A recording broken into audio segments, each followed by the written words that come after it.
c'est cette commission-là qui, dès le 10 janvier 2015, il y a de cela 19 mois, a tenu sa première réunion pour dégager les grandes orientations pour mettre en place ce schéma directeur d'aménagement du territoire. Donc après cette réunion, il m'est venu l'idée de me rapprocher de beaucoup de personnes ressources, d'instituts de recherche, d'experts. C'est cette démarche qui m'a amené vers l'IADER. Je me suis dit que nous sommes dans le département de Thiès, l'Institut africain de développement local est le seul institut qui intervient dans le domaine de la décentralisation et du développement local.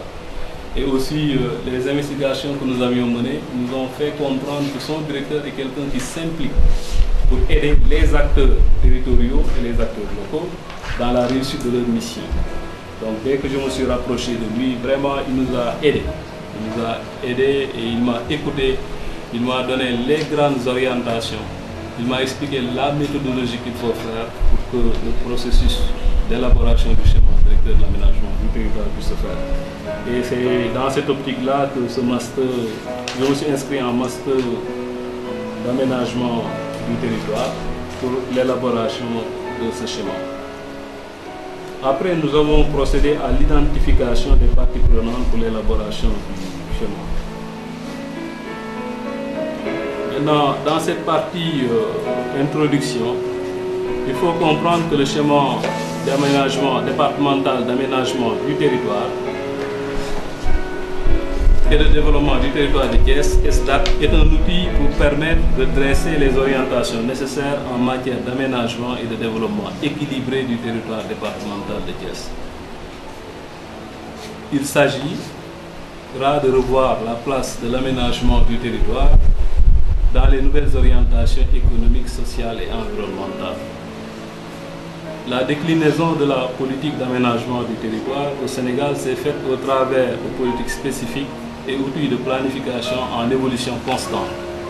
Par souci de cohérence, ce mémoire vise à restituer le cadre général d'élaboration du schéma d'aménagement du territoire en prenant en compte des acquis des précédents travaux conduits au plan national, le plan national d'aménagement du territoire en 1999, le plan Sénégal émergent et régional, le schéma régional d'aménagement du territoire. L'élaboration du schéma départemental résulte du besoin de doter le département de Thiès de cadres de référence reconnus par tous les acteurs impliqués dans la politique d'aménagement et de développement durable du territoire. Celle-ci poursuit un triple objectif, un développement intégrant le progrès social et culturel, la protection de l'environnement et l'efficacité économique. Elle se réalise à travers une politique active, volontariste et partagée de création d'emplois, d'accroissement de la justice sociale, de réduction des inégalités spatiales, de préservation des ressources et des milieux naturels et de renforcement de la coopération entre l'État, les collectivités locales, les organismes publics et les acteurs socio-économiques. Le SDAT sert de cadre de référence aux orientations départementales de développement. Maintenant, la première partie, comme je vous l'ai dit, c'est le cadre de référence. Et dans ce cadre de référence, vous avez le cadre théorique et conceptuel où la problématique a été soulevée.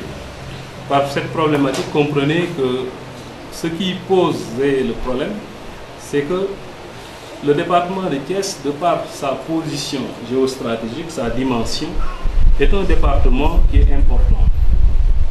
Et depuis l'avènement de l'acte 3, en 2013-2014, le gouvernement du Sénégal avait supprimé les régions et érigé les départements en collectivités locales. Et les compétences qui étaient jadis transférées à l'ensemble de ces régions sont maintenant dévolues au département. Et ces compétences sont au nombre de 9, parmi lesquelles l'aménagement du territoire. Et le Code général des collectivités locales est clair. Dès l'instant que c'est une compétence transférée, le Code a prévu des dispositions pour lesquelles obligation a été faite au département pour l'élaboration de son schéma d'aménagement du territoire. J'en veux pour preuve le chapitre 2, compétences du département, l'article 27, qui dit succinctement que le département a compétence pour organiser l'aménagement du territoire dans le respect de l'intégrité, de l'autonomie et des attributions des autres collectivités locales. Le livre 2, transfert de compétences titre 1er, article 278, elle concourt les collectivités locales avec l'État à l'administration et à l'aménagement du territoire. Le titre 2 des compétences et des collectivités locales, chapitre 8, article 316, le département élabore et met en œuvre son schéma d'aménagement du territoire. Tout cela, lorsqu'on y intègre le décret numéro 96-1132 du 27 décembre 1996 portant application de la loi de transfert de compétences aux régions, aux communes et aux communautés rurales en matière d'aménagement du territoire. Donc, après toutes ces problématiques, nous nous rendons compte que depuis 2 ans, après l'avènement de l'acte 3, aucun département, y compris le nôtre, n'a eu à réaliser son schéma directeur d'aménagement du territoire. Ce qui constitue vraiment une contrainte. C'est une contrainte majeure car à cause de cela, on ne peut réaliser aucune planification des projets de développement, vous le comprenez bien, pour ce qui concerne le département du Thiès. Voilà ce qui a expliqué les raisons, les motifs qui ont guidé notre mobilisation en tant que commission de l'aménagement du territoire pour réaliser ce document. Et donc, c'était les conseils éclairés du directeur de mémoire, directeur de l'IADL, qui nous ont permis de prendre conscience de cette mission qui est la nôtre pour la réalisation de ce document. Donc voilà la problématique par rapport à cette question.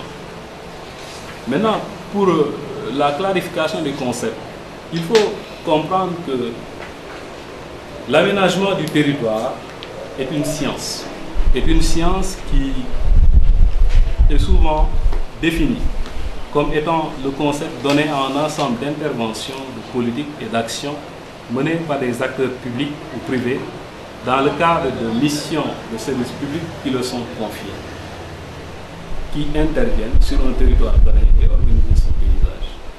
Ça, c'est une définition conventionnelle que beaucoup de chercheurs, beaucoup de grands penseurs s'accordent à accepter. Mais également, cet aménagement peut aussi désigner à la fois l'approche d'organisation et de conception d'une collectivité sur son territoire et le résultat de cette action. Donc ça vous permet d'avoir une idée sur la définition des concepts d'aménagement.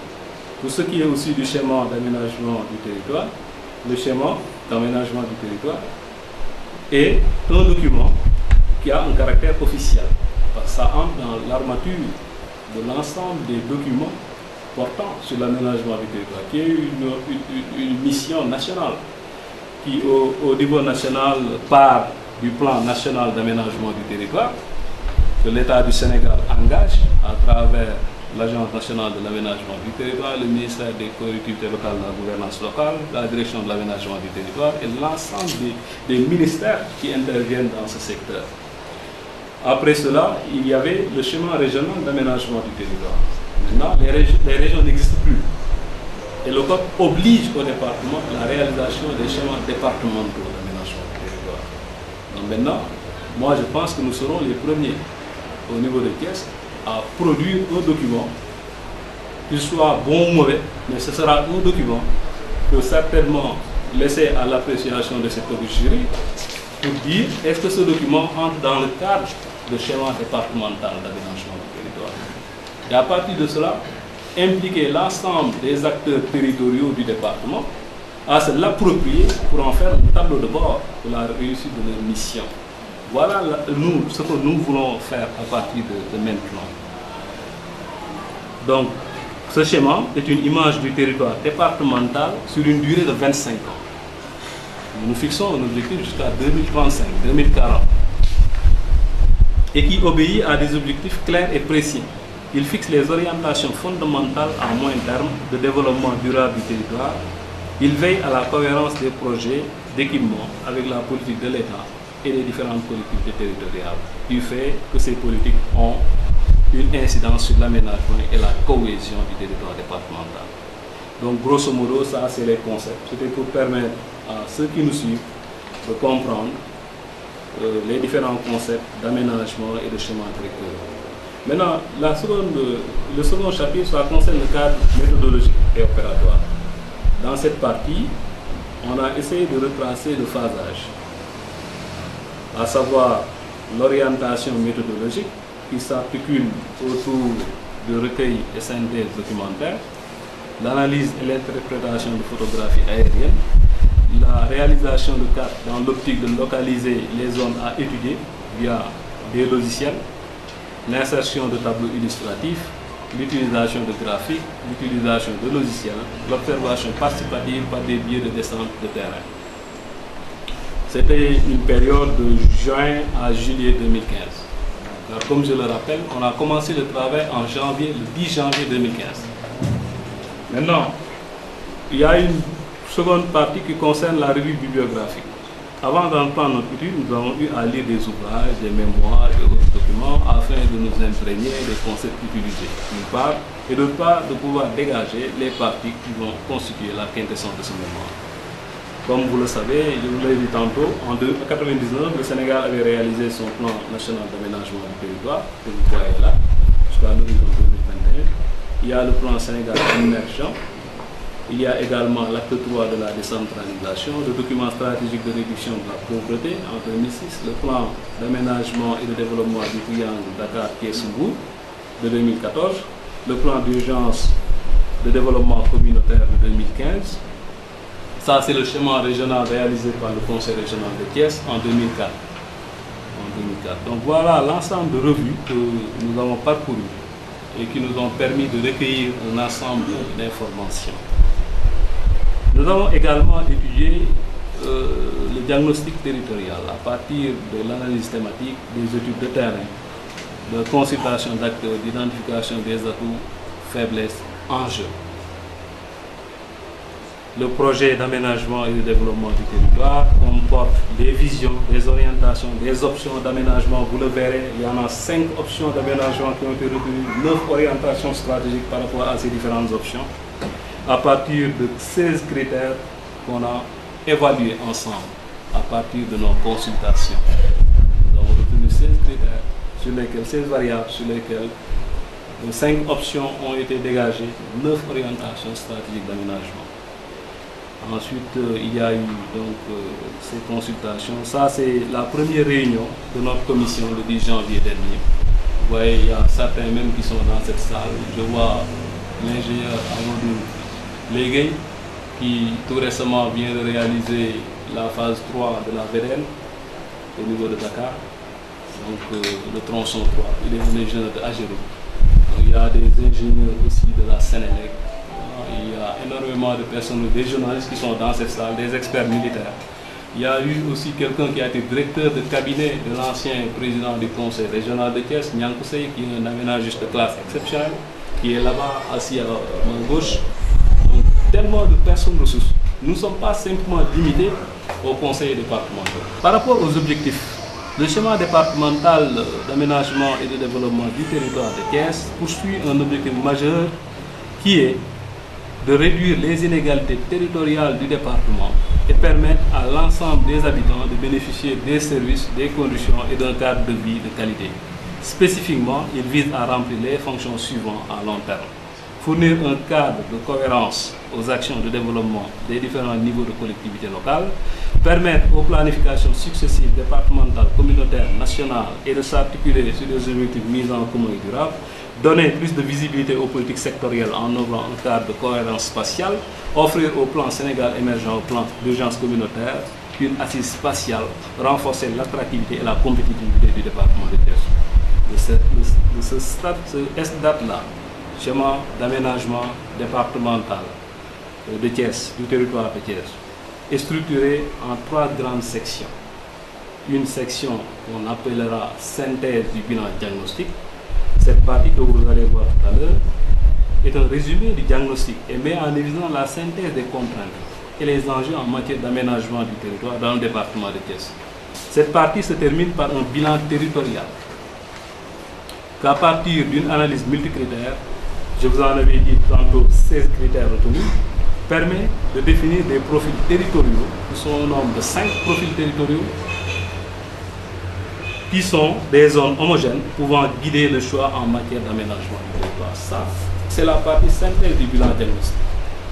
La deuxième partie, c'est le schéma proprement dit. Cette partie constitue le cœur de ce mémoire. Elle analyse dans un premier temps les éléments de prospective territoriale à partir des grands enjeux issus du diagnostic, l'objectif étant de déceler les tendances d'évolution, les continuités et les ruptures. Il sera question ensuite de construire un cadre stratégique partagé à partir du questionnement des grands enjeux importants issus du diagnostic et qui ont été analysés en variables clés dans la réflexion sur la scénarisation. Les grandes options stratégiques en matière d'aménagement du territoire seront définies selon une démarche participative. Ça, c'est le schéma proprement dit. Enfin, le cadre de suivi-évaluation, un cadre de suivi qui doit permettre d'identifier l'ensemble des acteurs impliqués dans la mise en œuvre du schéma et de définir le rôle et les responsabilités. Ce cadre permettra également d'assurer le suivi et l'évaluation du testage. Les difficultés, bon, vous pouvez les comprendre. Au Sénégal, on peut créer des instruments, mais en général, on ne donne pas les moyens d'action. C'est ce qui est arrivé avec l'avènement de l'acte 3. Les départements ont été érigés en collectivités locales. Pour le cas de Thiès, un département de 705 000 habitants, on nous donne un fonds de concours de 50 millions, un fonds de dotation de 200 millions. Un conseil constitué de 100 conseils, 22 commissions, dont la commission que je dirige, qui érige de 2 compétences transférées, l'aménagement du territoire et les domaines. Et notre commission a un budget de 0 francs. Et on nous demande d'élaborer un schéma directeur d'aménagement du territoire. Heureusement, il y a eu un institut comme l'IADEL qui nous a compris avec les efforts personnels que nous avons faits pour mobiliser des ressources et qui nous a accompagnés dans la réalisation de cet objectif. Et que je rappelle est une obligation du Code. L'article 316 nous oblige de réaliser un schéma qui coûte des dizaines de millions, qui coûte même plus que le budget du conseil départemental.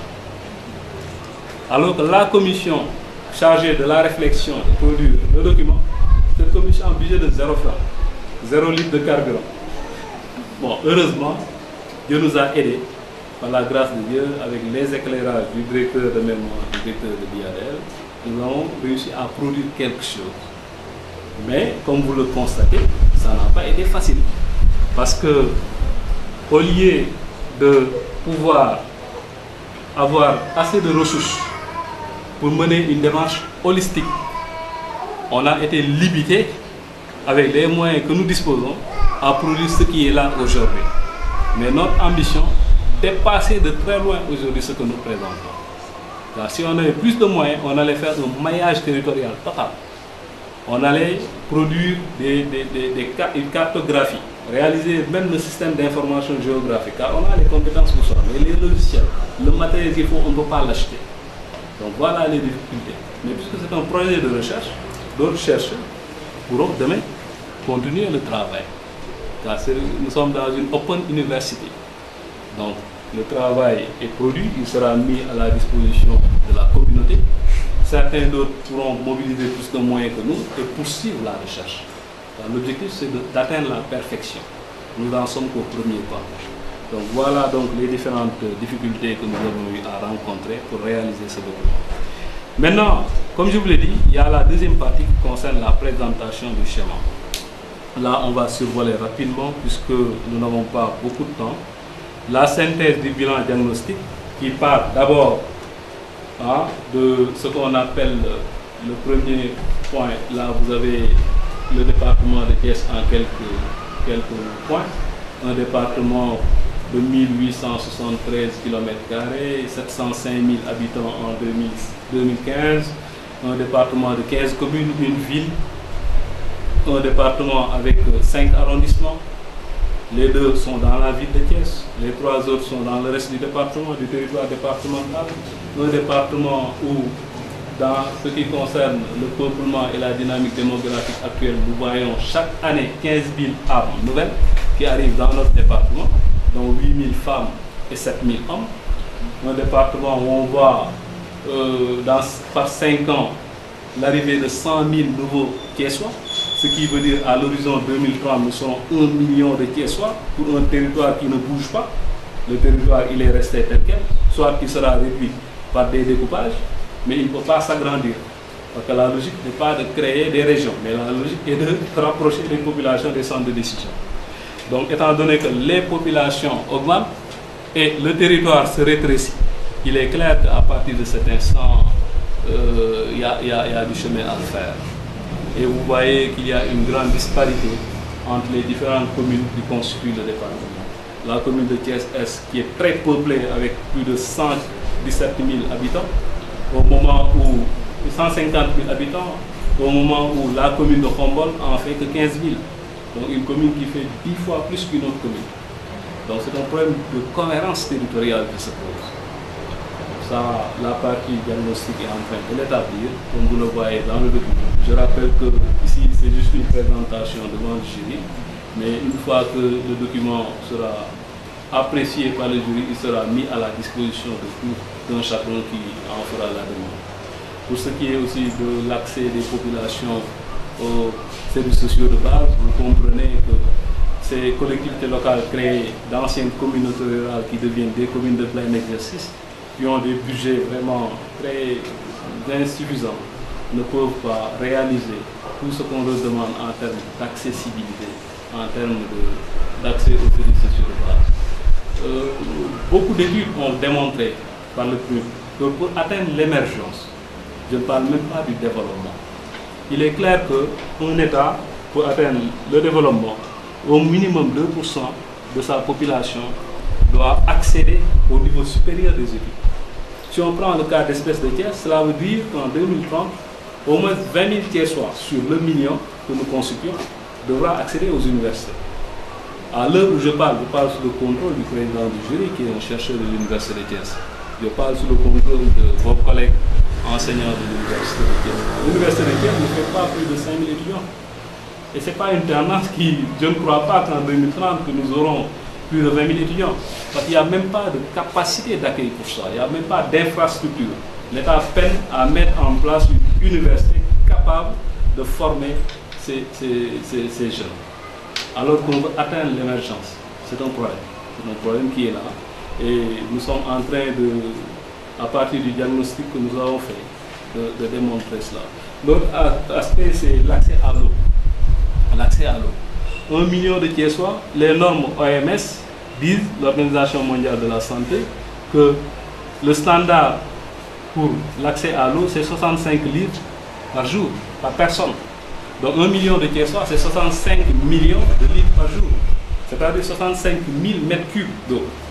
Actuellement, la production d'eau ne dépasse même pas 20 000 mètres cubes d'eau. Donc vous voyez le gap qui existe en termes d'infrastructure. Et ça, il n'y a qu'un diagnostic qui peut établir ce travail-là et indiquer aux acteurs que nous sommes quelle est la voie, quelle est la démarche qu'il faudra atteindre. Comment peut-on faire pour permettre à nos populations d'avoir des postes de santé suffisamment, d'avoir assez d'établissements scolaires, d'avoir assez de personnel pour pouvoir former nos enfants. Là où je vous parle, le taux d'encadrement par enfant est de l'ordre de 1 enseignant pour 75, ce qui est énorme. Vous imaginez un enseignant pour encadrer 75 élèves. Ça, c'est inadmissible, alors qu'on devait atteindre un taux de 1 sur 20. Donc voilà tellement de défis qui nous attendent. Et ça a été établi par la partie diagnostique. Et c'est une partie qui nous a permis de comprendre qu'il y a vraiment beaucoup de choses à rectifier. Pour ce qui est des ressources forestières également, on sait que le taux de classement au niveau du département de Thiès est de 10%. Sur 1873 km², il n'y a que 20 000 hectares de forêt classée et certains sont en train de se battre pour détruire cette forêt classée-là à d'autres fins. Pour ce qui est du secteur de la pêche, on peut voir que depuis l'érection du département et l'élimination de la région de Thiès, qui jadis avait 200 km de côte, se retrouve avec 10 km de façade maritime. Donc, vous voyez les incidences. Heureusement, tout récemment, on a découvert du pétrole et du gaz dans l'offshore de Kayar. Peut-être demain, ça peut rééquilibrer les pertes qu'on avait obtenues sur notre façade côtière de 200 km, grâce aux activités de pêche, qui pouvaient participer à augmenter les revenus et participer à développer l'économie départementale. Et aujourd'hui, grâce à la découverte de ce pétrole-là, peut-être qu'il y aura d'autres ressources qui pourront nous permettre, d'augmenter les richesses départementales. Donc, grosso modo, vous voyez que tout ce qu'on a eu en termes de diagnostic à établir nous ont permis d'aller directement vers les profils territoriaux. En fait, le travail est extrêmement vaste parce qu'il va être interprété à partir de deux dimensions. D'abord, la dimension intrinsèque du candidat. Enfin, il est président de commission, il est dans une commission, il hérite d'une situation à laquelle il a envie d'apporter des réponses concrètes. Ça, c'est encore une fois plus une forme de remise en cause qui mérite extrêmement important. Parce que vous savez, aujourd'hui, dans le cadre de la décentralisation, bon, il y a trop de dérives, hein. Vous, les politiques, vous en faites beaucoup. Quand on prend les textes, le département, qui est un nouveau ordre de collectivité locale, il conseille 4 commissions techniques permanentes et des commissions ad hoc. Mais bien sûr avec des possibilités d'augmentation du nombre de commissions. Bon, je fais le tour des départements, il y a des départements qui ont 30 commissions. Ça ne fait pas sérieux. Aujourd'hui, l'aménagement du territoire est à mon avis la commission qui devrait être capable d'apporter des réponses concrètes en termes de production de territoire viable.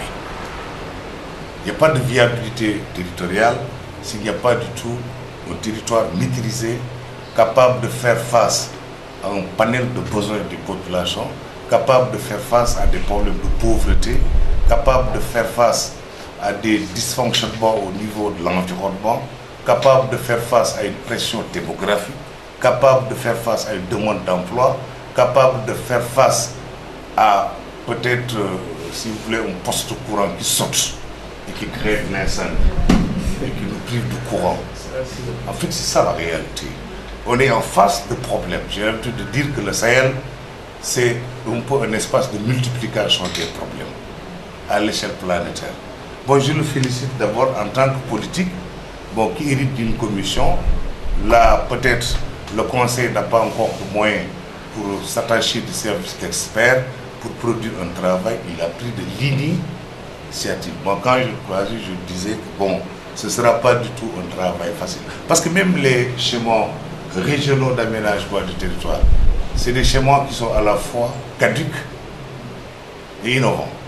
C'est-à-dire qu'on a fait beaucoup de schémas, mais dans la réalisation de ces schémas, il se pose aujourd'hui un problème d'acceptation, un problème d'appropriation, mais surtout un problème de mise en œuvre à partir d'une cohérence nationale, à partir d'une cohérence territoriale nationale. Donc ça, c'est aussi un autre problème. Alors quand il a pris ça en charge, je m'étais dit qu'il fallait essayer peut-être de l'appuyer, et nous avons quand même essayé, quand bien même que le travail reste assez critiquable et imparfait. Alors, l'autre aspect qui est important, c'est une réflexion qui va continuer. C'est quoi?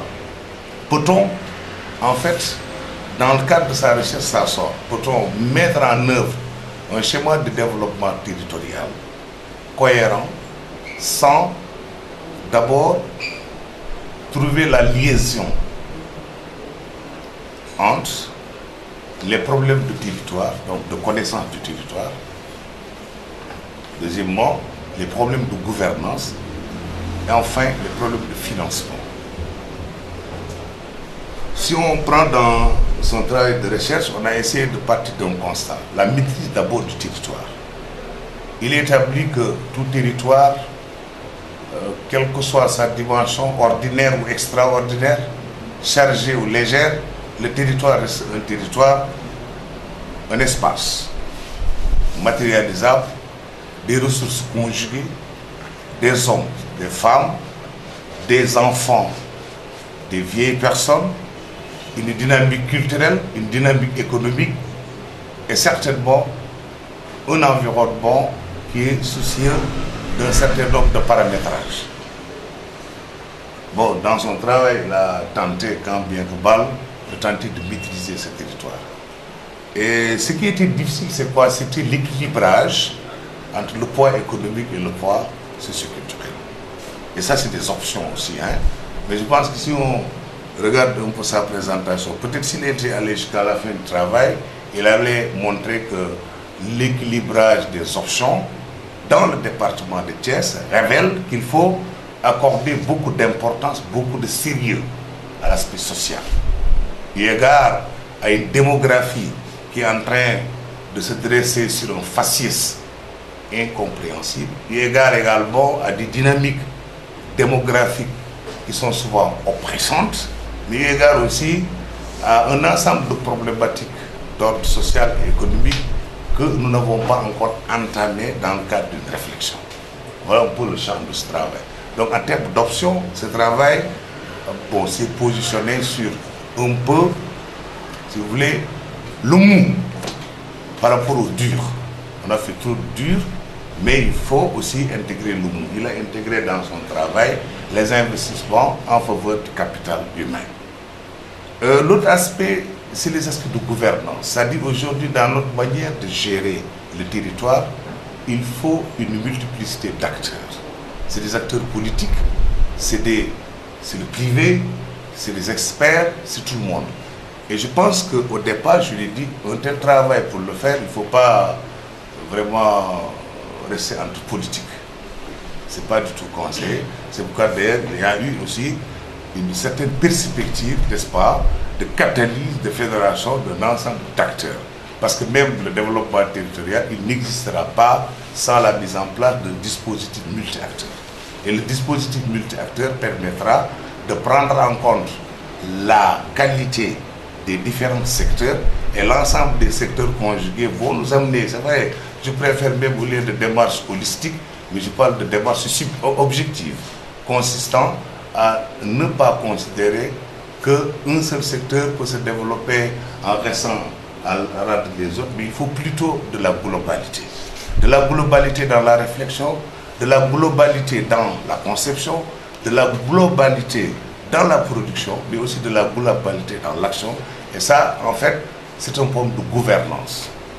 Donc, il n'y a pas de développement territorial en réalité, un développement territorial sans la remise en cause du mode de gouvernance. Et je pense que le travail qu'il nous a présenté a insisté sur le fait qu'au début, bon, c'est une commission, mais la commission a cherché à réunir le maximum d'experts, mais aussi au niveau de l'observation participante, des interviews. Il a interviewé même en dehors du territoire départemental. Et ça, c'est intéressant. Et le dernier aspect, il l'a soulevé. Peut-on rendre le département plus efficace, plus efficient que la région s'il y a toujours des problèmes de financement? Je pense que ça, docteur, si vous allez aussi prendre en charge cette réflexion, comment financer le développement local à l'échelle du département. Donc il l'a posé. C'est vrai, un tel travail il doit être considéré comme une référence qui va garantir la mise en œuvre, ou si vous voulez même la conception d'un schéma d'aménagement du territoire qui respecte toutes les trajectoires humaines, les trajectoires socioculturelles, les trajectoires environnementales, les trajectoires économiques. Donc il y a tout un ensemble d'éléments qu'il a cherché à poser. Donc voilà un peu, en fait, le fondement sur lequel la recherche de M. Sow a été posée. Donc dans un certain sens, il fallait aussi accepter de rompre une tradition préétablie, considérant que l'aménagement du territoire, c'est la production d'infrastructures. Ce n'est pas du tout la production d'infrastructures. L'aménagement du territoire, on va considérer le territoire comme un grand ensemble où chaque aspect a besoin de s'exprimer pour que l'homme se garantisse un cadre de vie lui permettant de vivre décemment. Voilà la nouvelle problème. Maintenant, le département, la région, ça, il faut aussi qu'on revienne un peu en arrière. Il l'a dit dans sa justification. Avec l'acte 3 de la décentralisation, c'est vrai, l'érection du département en collectivité locale est toujours dans la perspective d'une réflexion qui va encore continuer.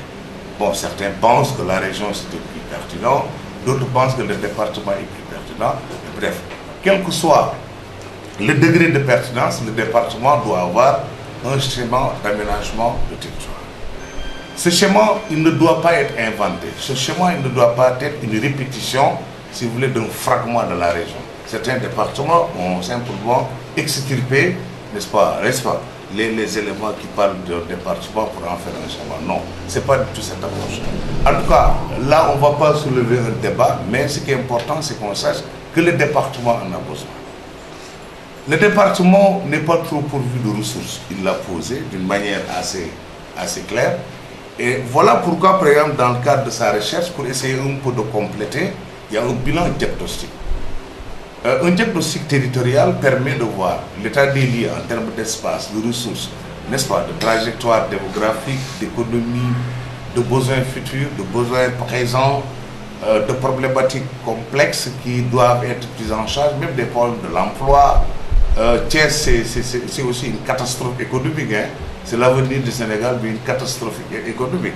Il faut peut-être interpréter tout ça. Thiès, en termes de relations avec Diamniadio, Nouveau Pôle, avec Mbour, Ville Fantôme, tout ça, c'est des questions qu'il faut poser. Parce qu'on n'a pas envie du tout que Thiès soit amorphe ou passif, sans essayer de prendre en charge sa réflexion, heureusement, qui est déjà posée ici. Alors, de là, on verra que donc, le bilan diagnostique a fourni un certain nombre de signaux. C'est quoi? C'est des besoins sociaux se manifestant d'une manière assez accrue, lié au fait que Thiès est une solution pour Dakar, sans être la solution de Dakar. Je dis bien une solution pour Dakar, sans être la solution de Dakar. C'est vrai, aujourd'hui, 100 000 nouveaux Thiessois par année, c'est ça, hein? Je passe sur ton compte. Hein? Par 5 ans. 100 5 ans. Voilà, par 5 ans. 100 000 par 5 ans. Allez, réfléchissons. Bon, des problèmes d'environnement, la réduction de nos côtes, c'est un problème, n'est-ce pas? Mais aussi, il y a un certain nombre de déperditions économiques. Une industrie agonisante, peut-être elle ne va pas mourir. Aussi, un potentiel énergétique qui devrait aujourd'hui être géré d'une manière assez cohérente, avec le respect d'un certain nombre d'indicateurs de qualité. Donc, etc. Thiès, quel choix? Thiès demain, une ville fantôme, qui va être le dépotoir de Dakar, ou bien Thiès, une ville qui aura les allures, si vous voulez, d'un nouveau Sénégal économique, d'un nouveau Sénégal écologique, d'un nouveau Sénégal qui certainement a été exprimé en termes de territoire viable, compétitif et porteur de développement durable. Vaine intention si par exemple il n'avait pas fait le bilan. En faisant le bilan, c'est très simple comme travail, c'est un exercice qui lui a permis de dire quels sont nos points forts, quels sont nos points faibles. Par rapport aux points forts, qu'est-ce qu'il faut consolider? Mais par rapport aux points faibles, quelles sont les actions urgentes, quelles sont les actions prioritaires et quelles sont les actions de luxe? Voilà un peu sa démarche. En termes d'actions prioritaires, il les a posées, mais sans s'arrêter sur uniquement une déclinaison d'intention, il est allé aussi vers la production d'un dispositif de suivi évaluation. Parce que même l'acte 3 pose ces 3 exigences. Le développement de projets multi-acteurs, quel que soit le domaine de compétences, la mise en œuvre d'un système de capitalisation des expériences et l'amélioration des dispositifs de suivi évaluation à partir d'un ensemble d'acteurs où les rôles et les responsabilités sont clarifiés. Et en donnant en fait ce dispositif de suivi évaluation, il a dans son travail mis en exergue un certain nombre de perspectives, un certain nombre d'enjeux qu'il faut capter, mais aussi un certain nombre de désordres qu'il faut prendre avec beaucoup de vigueur en mettant en place un système de risk management. Et je pense que c'est ça qui fait que ce travail n'est pas celui, si vous voulez, de mon candidat, c'est le travail de toute une communauté. Une communauté qui a accepté de se souscrire à une réflexion collective et critique. Une réflexion collective où l'ensemble des billes posées ont permis d'esquisser, si vous voulez, une lumière qui n'est pas encore éblouissante. À nous de la rendre éblouissante. Mais aussi une lumière qui peut peut-être nous permettre d'espérer qu'il y a possibilité de nous soumettre à un nouveau système de réflexion. Ça, c'est extrêmement important. Et de là, nous avons aussi, à travers son travail, senti le besoin de doter au département de systèmes de référence qui vont leur garantir de faire la possibilité de faire mieux que les régions. En tout cas, prions pour que les départements ne fassent pas pire que les régions. Le chemin est long, on n'a pas le droit de douter, on n'a pas le droit également de refuser de rêver, Monsieur le Président, et on n'a pas aussi le droit de refuser d'ouvrir la réflexion. Et c'est ça que M. Sow a fait. Bon, je pense qu'il a du mérite. Il a du mérite. En tout cas, en encadrant ce travail, j'ai surtout été séduit par le fait qu'il est critique. Il n'est pas prêt à tout prendre. Mais aussi, la qualité de son travail réside sur le fait qu'il a une certaine envie de déconstruire des postulats préétablis. On sent une certaine générosité intellectuelle. D'ailleurs, qu'il a décalqué en présentant son travail, mais aussi avec une volonté de rupture. On sent un cœur de rupture.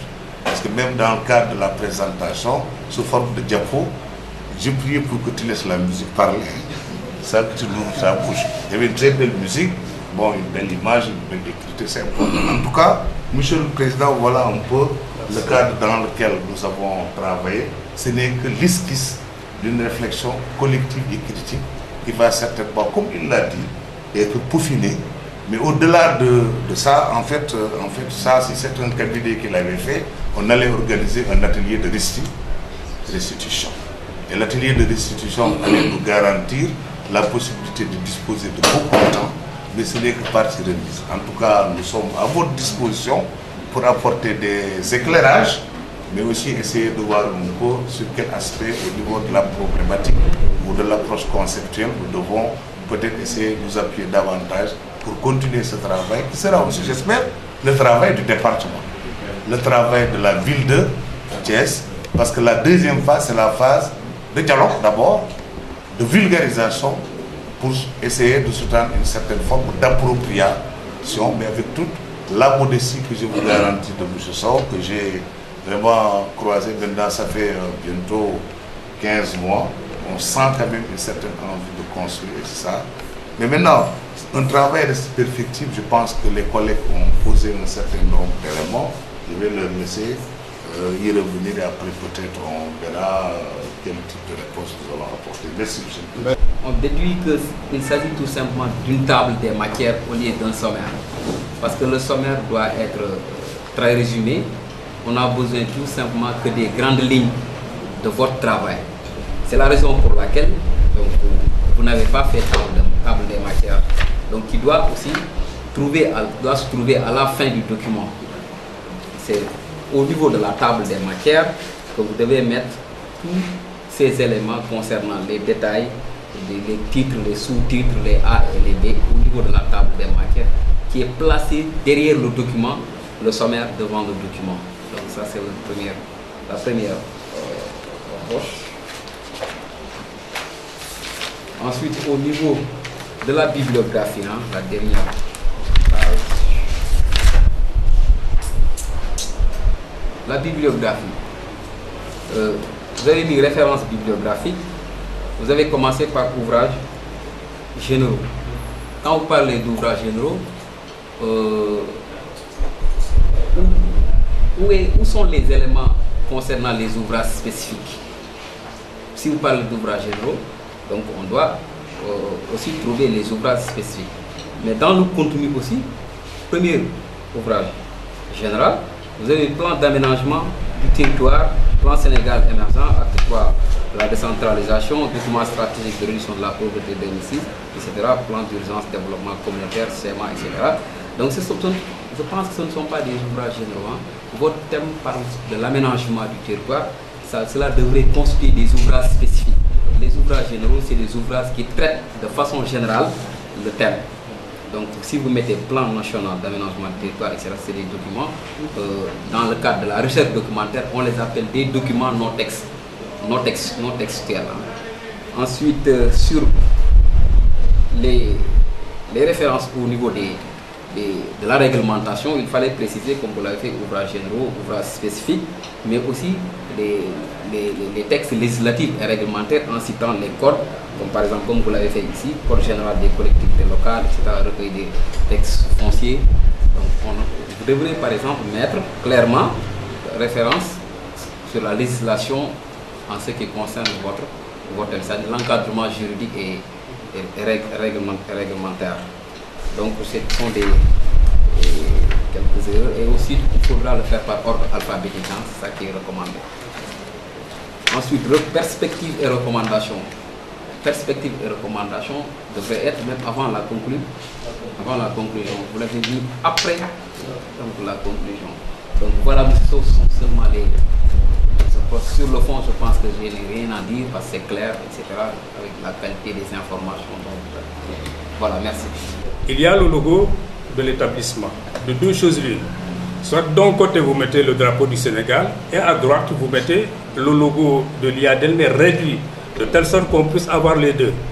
Ou bien vous mettez le drapeau au-dessus et le sigle et le logo de l'IADEL en bas. Autre chose toujours ici, il faut harmoniser les styles.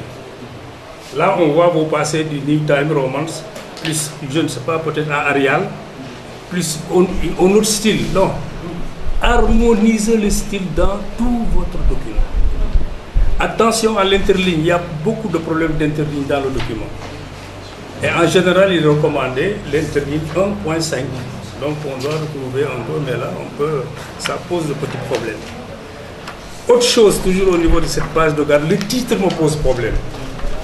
Vous avez dit en 2035, quel schéma directeur, etc. Mais où est la date de départ? On ne sait pas. Moi, je me suis dit, quand j'ai vu que vous avez fait à l'année académique 2014-2015, j'ai dit, peut-être pour lui, son document, c'est de 2015 à 2035. Mais tout à l'heure, dans votre exposé, vous avez dit que vous avez une échéance de 25 ans. Alors, si vous dites que vous avez démarré ce travail en 2015, si on fait la différence, ça fait 20 ans. Donc, il faut mieux préciser cela. C'est extrêmement important. Donc, puisque ça, c'est un schéma directeur, mais c'est un projet.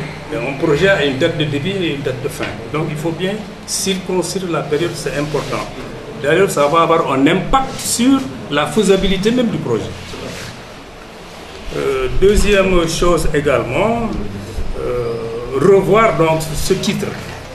En fait, comme l'a dit monsieur le directeur, vous venez proposer par quelque chose parce qu'il y a une situation qui est là, vraiment qui ne milite pas en faveur du développement du département. Donc vous venez proposer un schéma directeur d'aménagement et de développement du département de Thiès de telle date à 2035. Aussi simple que ça. Ensuite, vous avez mis que le document est présenté par Abdoulaye Sow, président de la commission. Non, on ne vous connaît pas président, vous êtes étudiant. Donc attention à ça. Présenté seulement par Abdoulaye Sow, si vous voulez, vous pouvez mettre étudiant en master 2, etc. Mais ce n'est pas la commission qui est là. Ok? Bien. Alors, allons-y à la page 1. Vous avez démarré par les remerciements. La page qui suit par les dédicaces. De manière générale, on démarre par les dédicaces. Et ensuite, les remerciements. Mais l'autre problème également, on a retrouvé presque les mêmes personnes pour les dédicaces que pour les remerciements. Ça, c'est de la redondance. Bon, en général, les dédicaces, c'est un nombre très limité de personnes. En général, peut-être maximum 3. Okay? Donc ça également, dédicace, quand vous dites, oui, je dédie ce mémoire de registre ex post à fond mon père, ok. Mais les autres personnes qui suivent vont être dans la même situation alors que ce n'est pas ça. N'est-ce pas? Alors, donc attention un peu à ça. Donc, les dédicaces et le remerciement. Les remerciements, la liste peut être très très longue. Donc, prendre la forme. Alors, quand nous venons au séminaire, il en a beaucoup parlé. Alors, de manière globale, même dans l'organisation de votre document, et vous l'avez dit pourtant dans votre présentation, que le document est composé de parties. Donc, ça devrait également figurer ici. Première partie, chapitre 1, chapitre 2, deuxième partie, etc. jusqu'à la table des matières, les annexes, etc. Ok? Bon, il en a un peu parlé.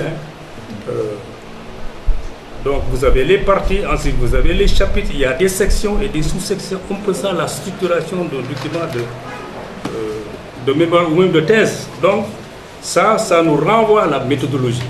Et on va y revenir tout à l'heure.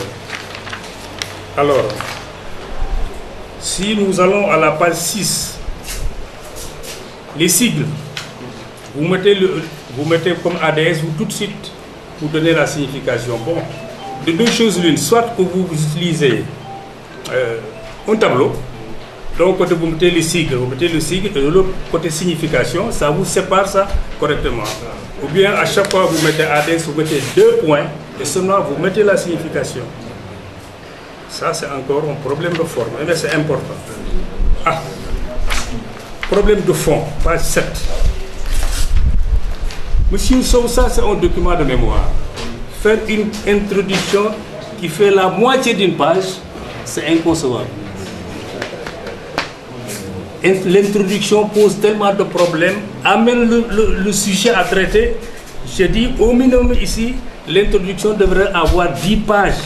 10 pages minimum et encore, en étant vraiment généreux. Ok? Donc il faut revoir ça. C'est maigre. Et de manière globale aussi dans votre document, quand vous passez d'une partie à une autre, il y a une transition. C'est ça qui donne de la cohérence à l'ensemble du document. C'est extrêmement important. Bon, page 8, vous mettez cadre de référence. Donc c'est un peu comme un cheveu dans la soupe. Hein. C'est venu comme ça. Alors comme je l'ai dit tout à l'heure, par la transition, on aurait pu comprendre. En général, ici, on dit première partie, etc. Pour un peu mieux structurer le document. Alors, le cadre théorique et conceptuel. Alors là, de manière globale, M. Sow, je n'ai pas compris. Pour un document comme ça, qu'il n'y ait aucune note de bas de page, rien. J'ai regardé du début à la fin. Vous citez quelque chose, les documents sont là, le code des collectivités éducatives, lui, il a dit tout à l'heure, vous avez lu des ouvrages, mais dans votre document, il n'y a rien. Alors que le document devrait être illustré, renforcé par ces éléments théoriques, qui permettraient encore de mieux comprendre votre travail. Et ça, c'est fondamental. C'est fondamental. Là, donc, le principe d'utiliser, d'exploiter ces différentes lectures en mettant en d'autres pages la source, donc le nom de l'auteur, etc., le titre de l'ouvrage, l'édition, la page où vous avez pris ça, tout ça doit figurer dans votre document et c'est important. Pourquoi? Parce que par exemple, moi, si j'arrive au niveau de votre document, j'ai dit tiens, il s'est référé à cet ouvrage, c'est important, moi je vais aller voir cet ouvrage pour avoir encore plus d'informations. C'est ça un peu l'intérêt. Et quand vous citez ici, vous avez dit au niveau des codes, quand on cite, quand c'est une citation, c'est toujours entre guillemets et en italique. Et la source, comme je l'ai dit tout à l'heure, c'est renvoyé en note de bas de page. Et ça, c'est important. Dans les documents aussi, il n'est pas recommandé les gras. Il y en a trop dans votre document. Souvent, les gens disent que c'est pour influencer le jury.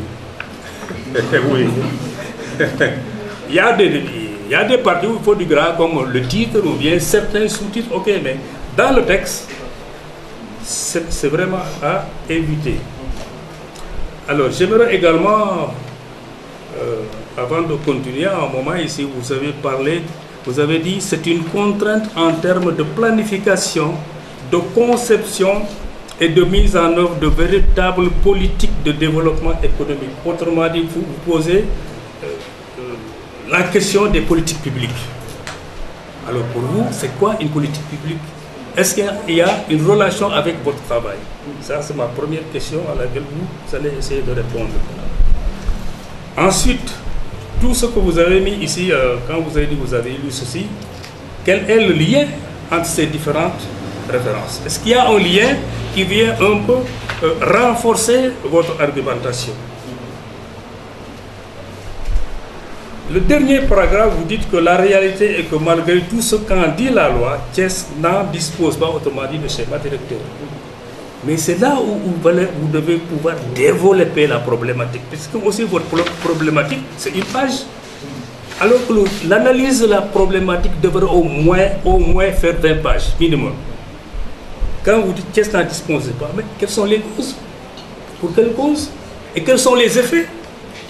C'est ce développement-là qui allait vous aider encore davantage à renforcer un peu toutes les propositions qui sont formidables que vous avez données dans la suite de votre développement. Mais là, il faut aller creuser. Pourquoi il n'y en a pas? Quelles sont les causes? Quels sont les effets? Clarification des concepts. En fait, là, je me suis dit, mais il n'a donné que deux concepts, alors que le travail est tellement colossal, renforce tellement de concepts importants qu'il fallait mettre ici. Alors là, au plan de la structuration, il y a un petit problème de cohérence. En général, on démarre le document, on vient problématique, etc. On continue tout de suite, termes et concepts. Il y a une rupture. Donc il y a une rupture au niveau de l'enchaînement. En général, c'est après quand on met les dédicaces, on peut les remerciements, on ouvre une partie où il y a, les gens parlent soit de termes et concepts ou même de glossaire. Ou de glossaire, c'est là où on a tous ces éléments, de telle sorte que lorsqu'on démarre le document, il n'y a plus à revenir, il n'y a plus de, un peu, comment dirais-je, d'éléments étrangers qui viennent perturber un peu la lecture du document. Mais là, on se rend compte que vous avez donné que deux concepts, hein. Aménagement du territoire, schéma territorial. Alors qu'il y a plein de choses qui tournent autour de ça. Hein? Vous avez parlé de géostratégie, vous avez parlé de même les termes tels que commune, département, mais c'est important ça. C'est important, collectivité locale, territoriale, ça, ce sont des concepts qu'il faut vraiment mettre en exergue pour que le lecteur qui n'est pas averti, quand il est devant votre document et qu'il tient, là je comprends mieux en quoi on peut l'acte 3, etc., etc. N'est-ce pas? Bon, on verra un peu, j'ai mis, on peut améliorer votre structuration, on va peut-être vous donner ce document-là, comment on peut améliorer la présentation du document. Alors, l'analyse du contexte, quand on va tout de suite, vous venez ici à la page 12 pour le cadre méthodologique et opératoire. Moi, je me place tout dans la démarche de planification stratégique. Puis ça également, c'est de la planification pour mieux préparer ce qui va arriver. Et il est impossible, il n'est pas même recommandé de faire un projet sans se rapporter à un contexte particulier. Parce que c'est le contexte qui vous dit, tiens, voilà les différentes stratégies qu'il faut opter par rapport à ce que nous vivons. Et l'analyse du contexte comme le problème est extrêmement importante. Et ça, j'ai vu un peu, je ne l'ai pas vu. Donc, je crois peut-être qu'il va falloir faire quelques efforts dans ce sens-là.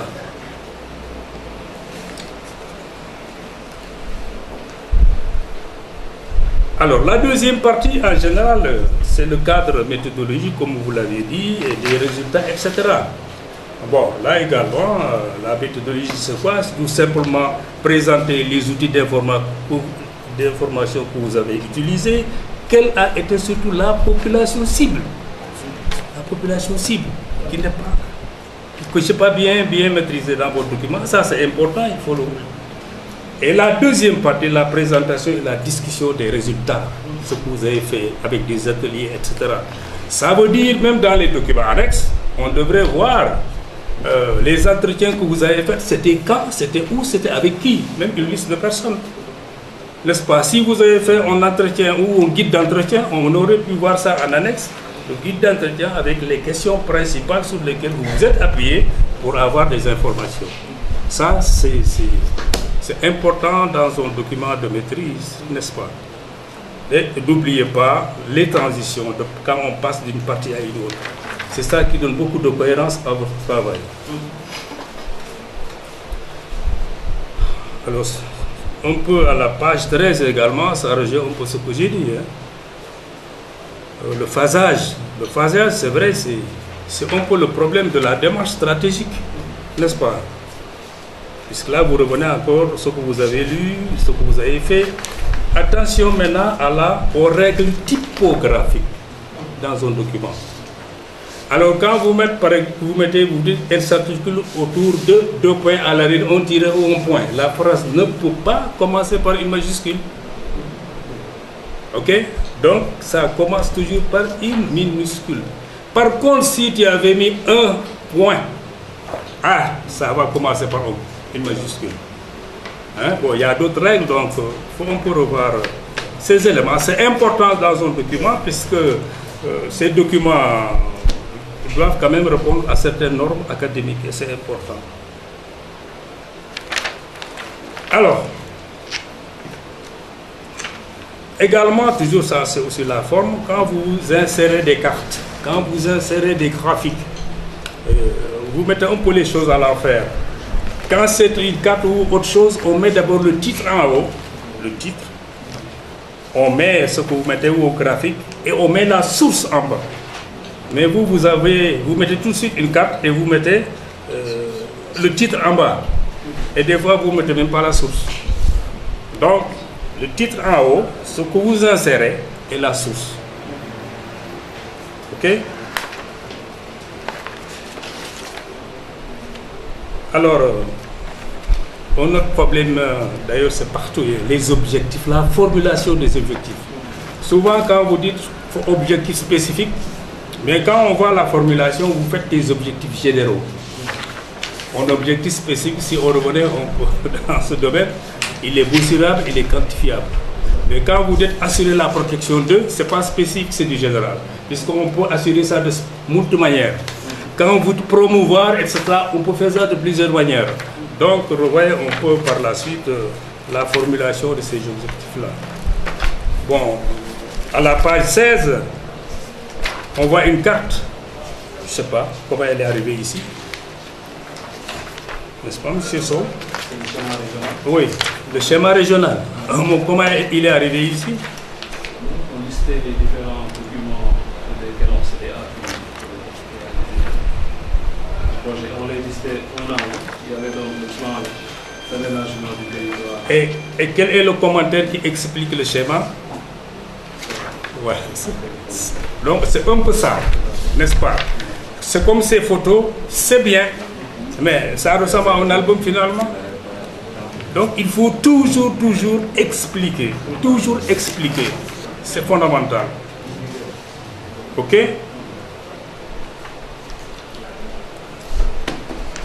J'ai parlé un peu de ça, bon, tout ça c'est... Il faut agripper. Les objectifs visés à la page 20. Alors, c'est les objectifs visés de quoi? C'est ça. Parce que la page qui suit, c'est des consultations qui ont été effectuées. Ensuite, on arrive à les objectifs de quoi?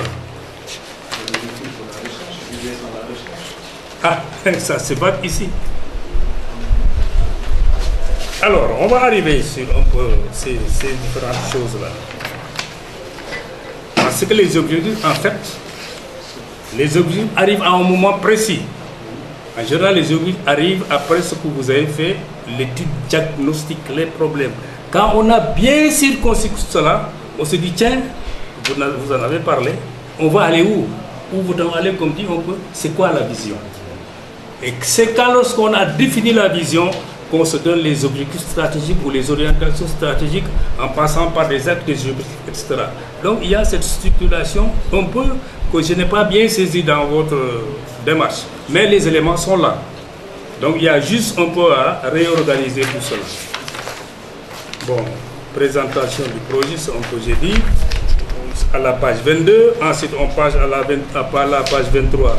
Vous mettez synthèse du bilan diagnostic. Donc tout ça, comme je l'ai dit, c'est le problème de transition, de synthèse, pour que chaque partie soit amenée par quelque chose qui précède, pour qu'on comprenne davantage où est-ce qu'on veut y aller. N'est-ce pas? Page 24, vous nous dites le département de Thiès en quelques points. Ça fait un peu journaliste. Hein? Oui, c'est les journalistes. Hein? Donc, vous êtes chercheur. Donc, vous devez avoir une autre approche, n'est-ce pas? Alors pour moi, je me suis dit, c'est vrai, tout ça c'est extrêmement important, tous ces tableaux. toutes ces informations sont extrêmement importantes. Mais en fait, vous pourriez les faire sous une forme très synthétique et vous l'avez fait, mais vers la fin. Très synthétique pour aller à l'essentiel. Puisque ça, c'est ça que vous allez vous appuyer pour faire votre schéma. Mais si on faisait un peu le posage entre les éléments, donc ce que vous avez fait ici comme problème, etc., ça fait au moins 3 fois un peu que ce qui reste pour votre travail. Donc je crois qu'il faut l'améliorer. À mon humble avis, c'est un peu assez long, donc pensez à être très synthétique. Voilà, ces cartes également. Alors, quand on fait la progression, on arrive sur des cartes. Oui. Et comment on y arrive? Et oui, ben, il n'y a rien qui le dit. Ok? Donc, ce que je veux dire, c'est que toujours, ou expliquer avant ou après, pour qu'on comprenne pourquoi il y a ces cartes. Bon, vous avez dit, vous avez des experts peut-être en géographie, des trucs comme ça. Mais il faut également faire attention à ce que ce soit lisible. Bon, pour nous les vieux là, c'est tellement petit la police que pour lire ça pose problème. Et finalement, hein? Mais si c'est bien expliqué, c'est très bien. C'est surtout ça mon problème. Hein? Donc tout ça c'est... Alors, c'est des trucs que j'ai mis comme ça. Hein, Alors, pour aller très vite. Ah, le schéma directeur d'aménagement. Alors, quand je l'ai parcouru, c'est bien, mais je suis resté sur ma faim. Puisque je vois, on démarre toujours les principes de l'aménagement, etc. On revient sur des problématiques. C'est comme si ça n'avait pas été fait en amont. Je crois qu'il faut restructurer ça. De manière globale, ça a été fait. Maintenant, il faut exploiter ça ici au niveau de la mise en place du schéma directeur. Moi, je dis, c'est la démarche stratégique qui n'était pas encore bien formalisée. Et je n'ai pas compris pourquoi vous avez passé sous silence le concept de gestion axé sur les résultats. Et ce que vous voulez, c'est des résultats pour Thiès. Donc, il faut mais il y a d'autres que cela puisse apparaître. Dans tous les cas, nous voulons des résultats, même s'il y a d'autres approches. Mais qu'on fasse, qu'on démontre de manière claire et précise que nos préoccupations, c'est les résultats. Ça peut être la gare, ça peut être autre chose, mais que cela soit explicité dans le document. Ok? Alors, à la page 98, hein, vous avez la synthèse de la démarche prospective. Alors, là également, ce que je n'ai pas vu, je crois que c'est assez important, M. Sow, la notion de ressources. Combien va vous coûter ce schéma?